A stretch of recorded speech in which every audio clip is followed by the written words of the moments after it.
Bonjour à toutes et à tous et bienvenue dans This is Paris, votre rendez-vous hebdomadaire avec l'actualité du Paris Saint-Germain. Au sommaire cette semaine, retour sur la 8e victoire consécutive du club de la capitale en championnat, un succès net et sans bavure face à Rennes, 3-0. Ils n'ont jamais arrêté de donner tous, c'était vraiment bien et c'est une belle victoire.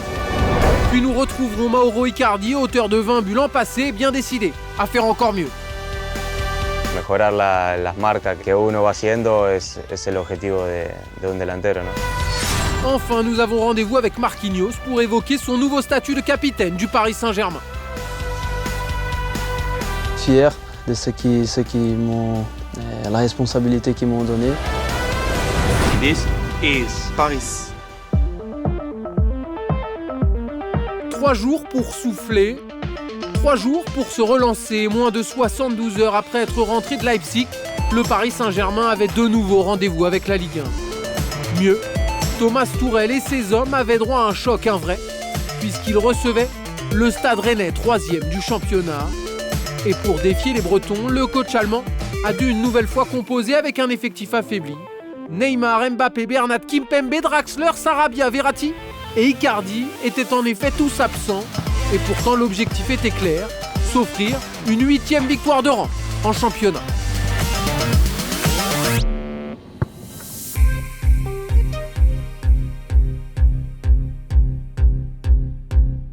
Les consignes du coach ont été claires, il fallait gagner. Déjà la première consigne c'était ça.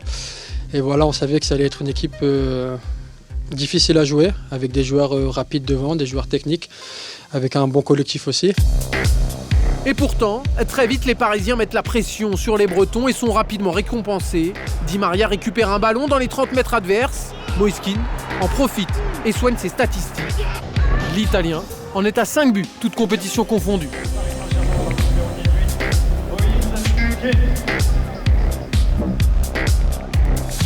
Mais après ce départ en fanfare, un premier coup dur frappe les rouges et bleus au quart d'heure de jeu. Touché à l'ischio-jambier, Idrissa Gueye rejoint la longue liste des blessés et est remplacé par Rafinha. Il faut toujours faire attention et être prêt à pouvoir rentrer car on ne sait jamais ce qu'il va se passer. Il peut y avoir des blessures, mais bon, on est bien préparé, on sait que tout peut arriver et on est prêt à jouer à n'importe quel moment. Heureusement, le changement n'enraye pas la belle mécanique parisienne en ce début de rencontre. Au contraire, la preuve, dans la foulée, Di Maria est tout prêt de mettre Paris à l'abri.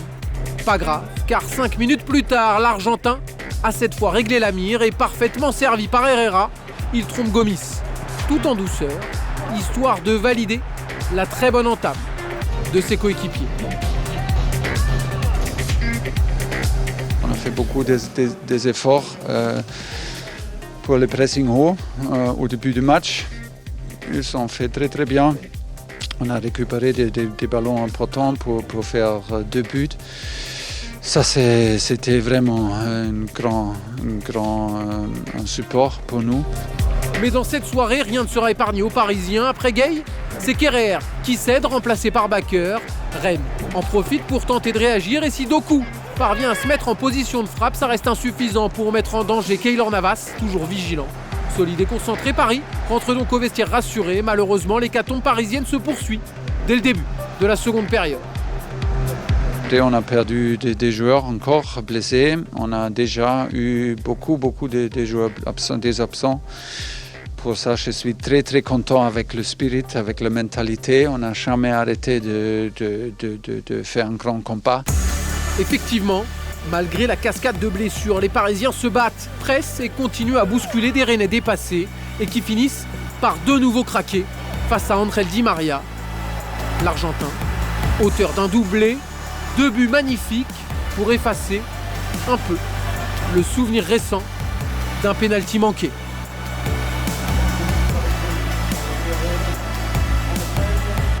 C'était aussi nécessaire pour la confiance. Pour lui, c'est la meilleure chose. Il était très triste parce que c'était une situation clé dans un match à Leipzig. Mais voilà, c'est comme ça dans le sport. Et le plus important est qu'on rebondit. Et il a fait ça aujourd'hui, il a donné tous. Et j'espère qu'il va trouver le rythme maintenant. Le rythme, Paris va le conserver jusqu'à la fin, à l'image de cette contre-attaque d'école parfaitement orchestrée par Rafinha. Le Brésilien, à l'origine et presque à la conclusion de ce joli mouvement. Dommage, mais pas grave car l'essentiel était déjà assuré avec ce joli succès 3-0 mérité, malgré les difficultés. Ils sont vraiment fatigués et morts dans le vestiaire. Pour Léo Paredes, par exemple, c'était trop de jouer tout le match. Pour Anda, c'était trop, mais ils n'ont jamais arrêté de donner tous pour Angel, Rafa. C'était vraiment bien et c'est une belle victoire.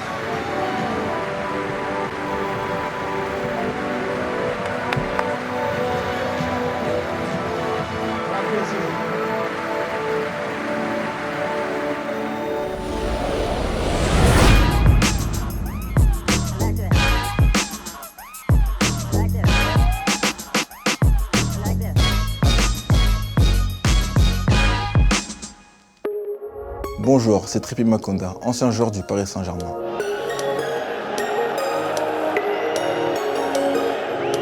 Je suis très heureux de vous retrouver dans ce nouvel épisode.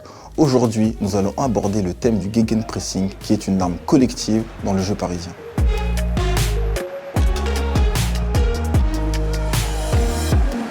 Le gegenpressing est un mot allemand qui se traduit par contre-pressing.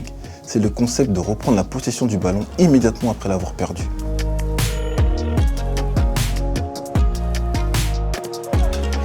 Nous allons analyser 4 séquences où le procédé du contre-pressing est similaire et voir les différentes issues ensemble. Dans la première séquence face à Angers, sur la passe interceptée de Paredes, Icardi enclenche le pressing suivi de Paredes. Cadrage sur le temps de passe de Verratti, Marquinhos, Florenzi en mettant l'intensité nécessaire. Le fait d'être toujours en mouvement permet à Paredes de fermer la ligne de passe et mettre le ballon en touche avec le petit nice de Coach Tourelle. Nouvel exemple face à Dijon. Après une perte de balle dans la zone médiane, nous voyons le changement d'attitude des joueurs parisiens. Dagba effectue une course d'approche sur le porteur de balle. Ses coéquipiers réduisent les espaces en étant proches les uns des autres. On voit bien une supériorité numérique dans ce périmètre. Maintenant, focalisons-nous sur le numéro 10 parisien qui intercepte la passe en anticipant l'intention du joueur dijonnais. Ce qui permet une attaque rapide, mieux un 3 contre 2. Malheureusement, Sarabia manquera de spontanéité dans la finition. Contre Nîmes, c'est suite à un mauvais contrôle du défenseur nîmois qui se retrouve dos au jeu que le pressing se déclenche. Bakker et Mbappé isolent et encerclent le porteur pour récupérer le ballon et repartir sur une possession en basculant le jeu sur le côté droit et créer un 2 contre 1 qui se termine par une frappe de Florenzi.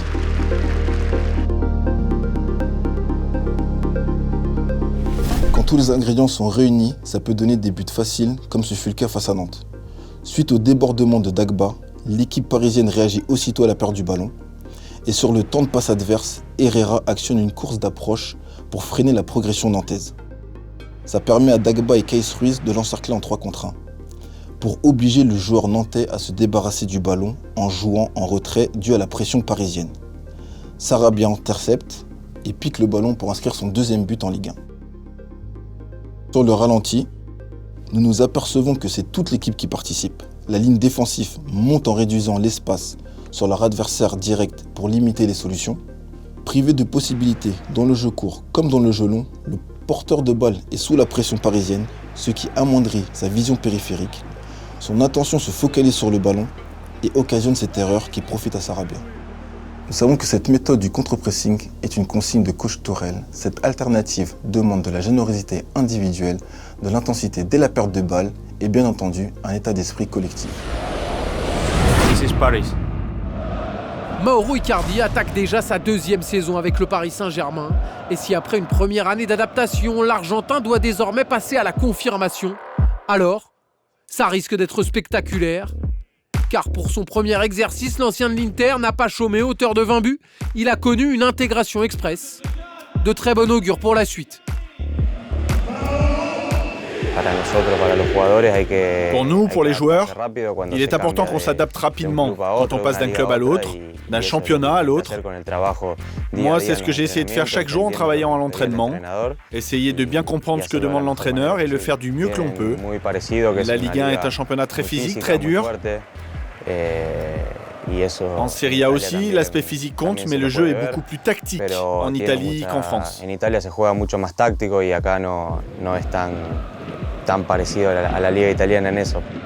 Parfois, il faut donc se montrer patient, pas un problème pour le natif de Rosario habitué à passer le plus clair de son temps à attendre que les ballons viennent à lui. Un style de jeu tourné vers l'efficacité, une manière de jouer parfois décriée, mais qui lui a tout de même permis d'inscrire jusqu'ici 187 buts en pro. En Italie aussi, on m'a beaucoup critiqué parce que je ne touchais pas beaucoup de ballons. Mais pour être honnête, j'ai toujours joué comme ça. J'ai toujours aimé être dans l'ombre et apparaître ensuite au meilleur des moments. D'ailleurs aujourd'hui, avec les joueurs de grande classe qui sont à mes côtés, avec notre jeu de domination et de possession, il faut que je sois encore plus préparé pour être prêt quand le ballon arrivera jusqu'à moi.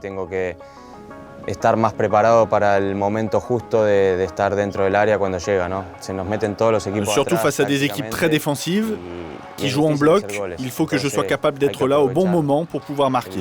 El instante, el momento para poder marcar.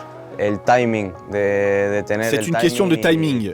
Il faut être dans le bon timing, savoir quand ton coéquipier te regarde, quand il va pouvoir te passer le ballon. Je pense que la connexion entre les joueurs dans ces moments est essentielle. Il faut être capable de comprendre les qualités de son coéquipier, savoir ce qu'il peut faire, mais aussi ne pas faire pour pouvoir ensuite faire le bon appel, savoir quand demander le ballon dans la profondeur, quand attaquer le premier poteau sur un centre. En fait, il faut être capable de voir les signes. Et les signes, Mauro Icardi sait les lire comme personne ou presque. D'autant plus qu'à Paris, il joue aux côtés d'artistes capables de sentir ses appels, de devancer ses attentes. Que ce soit Neymar, Mbappé ou encore Di Maria, il côtoie dans la capitale certains des meilleurs joueurs du monde, alors forcément dans ces conditions, tout est un peu plus facile. C'est spectaculaire de pouvoir évoluer avec des joueurs de ce niveau-là. Ils font partie des meilleurs joueurs de la planète. Alors c'est véritablement un plaisir et un honneur de pouvoir jouer avec eux. Et puis comme je l'ai toujours dit depuis mon arrivée ici, dans le vestiaire, l'ambiance est vraiment fantastique. Il y a un groupe très uni, un groupe incroyable, un groupe vraiment spectaculaire. Et ça se voit d'ailleurs non seulement sur le terrain, mais aussi en dehors. Nous passons beaucoup de moments ensemble, on partage des repas, on fait des barbecues argentins entre nous. Et tout ça nous permet d'être encore plus unis quand arrive le match le week-end, être solidaires en dehors du terrain pour l'être sur le terrain.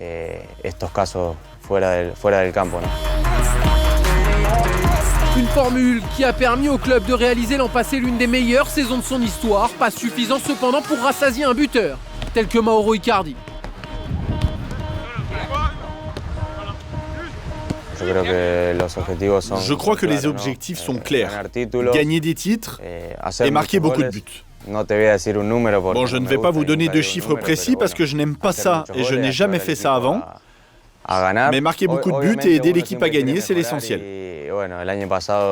Après, bien sûr, je veux continuer à progresser. La saison passée, j'ai marqué 20 buts, donc cette saison, je voudrais en mettre plus que 20, parce que l'objectif d'un attaquant, c'est toujours d'améliorer ses statistiques.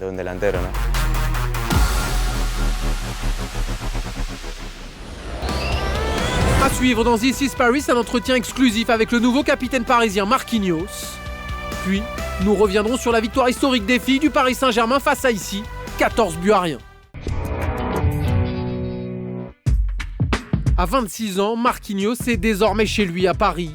Présent au club depuis 2013, le natif de Sao Paulo est le deuxième plus ancien joueur du vestiaire derrière Verratti. Et à l'aube de sa 8e saison en rouge et bleu, suite au départ de Thiago Silva, l'international brésilien s'est vu attribuer le brassard de capitaine. Très bien, je me sens fier de la responsabilité qu'ils m'ont donnée. Tout le monde sait qu'un capitaine pour une équipe, il est vraiment très important. Alors, s'ils m'ont offert d'être capitaine d'une équipe, c'est que d'abord, j'ai travaillé pour ça et je mérite. Et c'est pour ça qu'il y a la fierté d'être un capitaine d'une équipe. Et après, il y a le côté responsabilité, il y a le côté que tu dois penser beaucoup à l'équipe, sur et en dehors de terrain.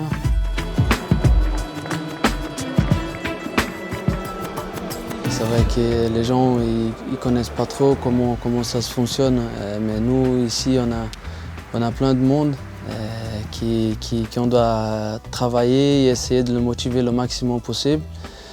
La cantine, les gens qui travaillent pour maintenir le terrain, vous aussi, pour les reportages et pour les réseaux sociaux, les kinés, les docteurs. On a un grand staff, on a une grande famille ici au PSG.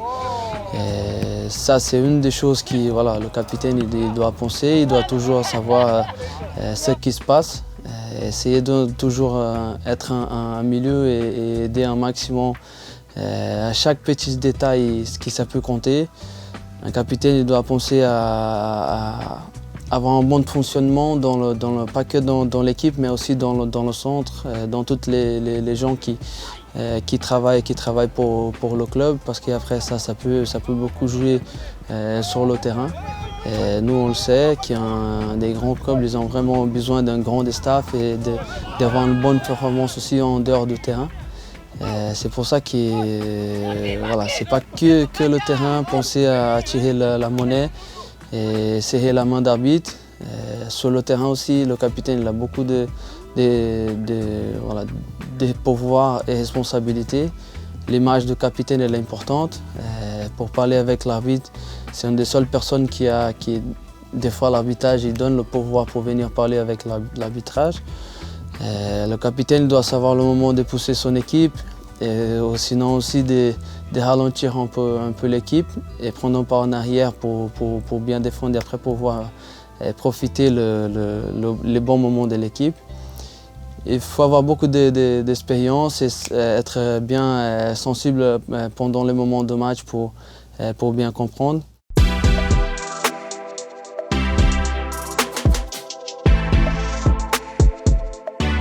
J'ai beaucoup parlé avec Thiago. J'ai été le 3e capitaine à l'époque qu'il est arrivé, avec Thiago Motta et Thiago Silva. J'ai beaucoup appris avec eux. Et après, j'étais 2e capitaine. C'est là où j'ai pu être plus présent dans les décisions avec Thiago. J'ai essayé beaucoup de l'aider, de le conseiller. Et lui aussi il me demandait des avis. Et nous, on travaillait beaucoup ensemble par rapport à beaucoup de choses. C'est vrai que ces derniers moments dans le Featherweight, on a beaucoup parlé de cette transition. Thiago m'a beaucoup préparé. Il ne savait pas encore, il n'avait pas la décision prise, mais il m'a préparé pour s'il allait partir. J'avais toutes les choses en main, c'est des décisions qui...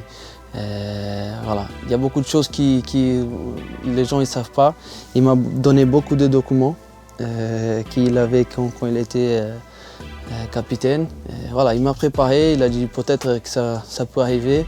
Alors si après la Champions League je parte, voilà, je te donne ça, comme ça tu as tout. Et on a beaucoup parlé, il m'a bien préparé. Et voilà, je le remercie de fond de cœur. Jusqu'à aujourd'hui, on se parle, en sélection, quand on va là-bas, on est toujours proches. C'est quelqu'un qui m'a beaucoup apporté, il m'a beaucoup aidé. Et pas que sur l'effet capitana, mais aussi comme joueur, comme personne. Et ça a été vraiment un plaisir de le côtoyer pendant ces années. Mais attention, s'il a beaucoup appris aux côtés de Thiago Silva, Marquinhos ne compte pas pour autant tout copier chez son compatriote. Il n'a pas le même tempérament, pas la même manière de fonctionner, alors il sera un capitaine à sa façon. Ma façon, c'est de montrer l'exemple, d'essayer de ramener mon équipe avec moi. Je pense qu'un capitaine et un leader, il doit être comme ça. Il ne doit pas montrer la direction pour l'équipe et dire vas-y les gars. Voilà, il doit vraiment guider, être le premier à ramener son équipe. Je pense comme ça, j'essaye de faire mon maximum sur le terrain et en dehors. Montrons l'exemple, être humble, travailler dur tous les matins, tous les jours, faire mon maximum sur le terrain, à l'entraînement pour montrer aux jeunes et aussi les plus expérimentés on peut apprendre avec l'autre, on peut rigoler avec l'autre. Tout le monde a ses responsabilités, ça c'est très important à savoir et à dire. Une personne elle va rien faire tout seul. Nous, on a Kylian, on a Ney qui sont des leaders techniques, qui sont des leaders aussi dans les décisions dans le vestiaire. Mais eux, ils ne peuvent pas aussi faire tout seul. Moi, comme capitaine de cette équipe, je ne peux rien faire aussi tout seul. Alors, en équipe, il faut qu'ils travaillent ensemble pour pouvoir faire de belles choses.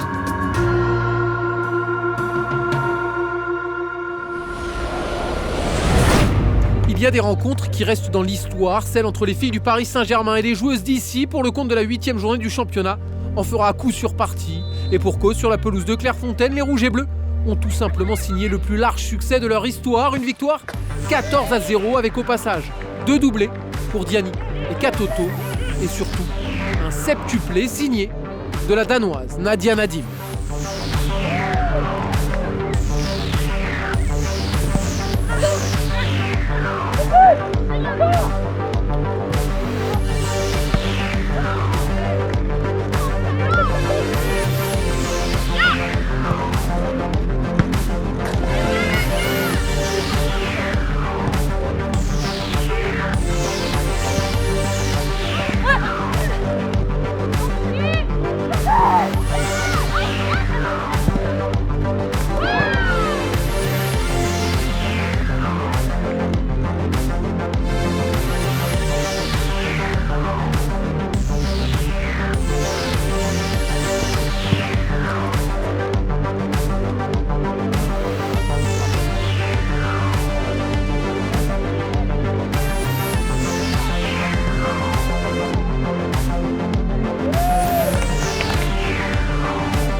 Avant le match, on était 2 objectifs. C'était marquer premier mi-temps, plutôt possible. Deuxième, c'était être efficace. Je crois qu'on l'a fait aujourd'hui. Bien sûr, content de marquer 7 buts, mais plus content qu'on a gagné ce match avant le match contre Lyon et gagné un peu de confiance.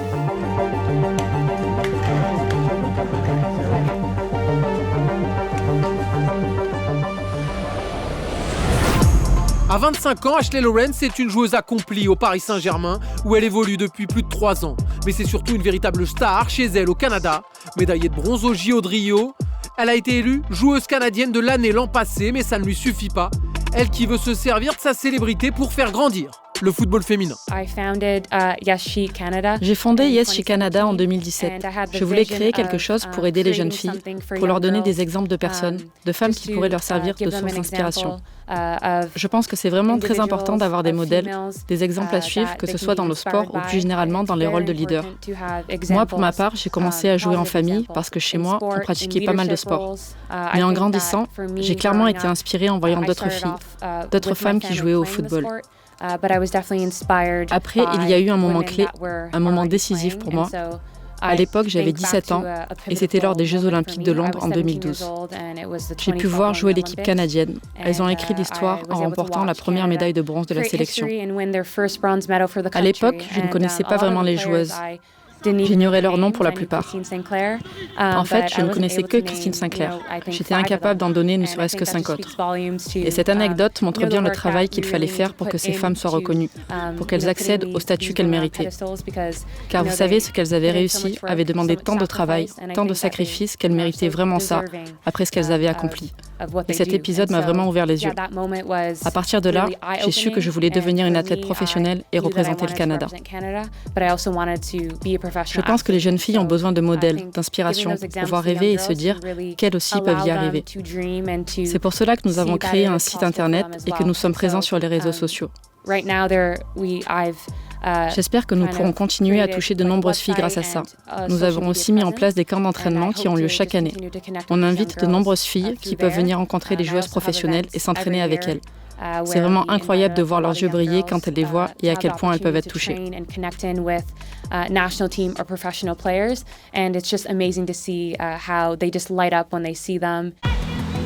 l'image de la fondation PSG, elle n'est d'ailleurs pas la seule à aider de jeunes footballeuses. Sa coéquipière, Christiane Endler, véritable idole au Chili, milite elle aussi pour l'essor du football féminin avec succès. Un exemple de plus à suivre pour Ashley Lorenz. Je pense que l'on perçoit vraiment le pouvoir du sport quand on voit ce que fait Christiane Endler. Elle utilise sa notoriété de manière vraiment exemplaire. Chaque année, elle met sur pied des camps d'entraînement. Elle le fait même plusieurs fois dans l'année. Elle s'investit vraiment énormément. Pourtant, elle n'y est pas obligée, mais elle le fait pour rendre un peu à son pays, pour aider la jeune génération. À mes yeux, elle est vraiment un exemple à suivre. Ce serait tellement bien si nous pouvions avoir de plus en plus de footballeurs qui donnent de leur temps, comme elle est capable de le faire. Je pense que nous pourrions changer le monde. Ce qu'elle fait au Chili avec peu de moyens est vraiment très inspirant. Et ça donne une idée de ce qui pourrait être réalisé pour aider la prochaine génération. Thank you.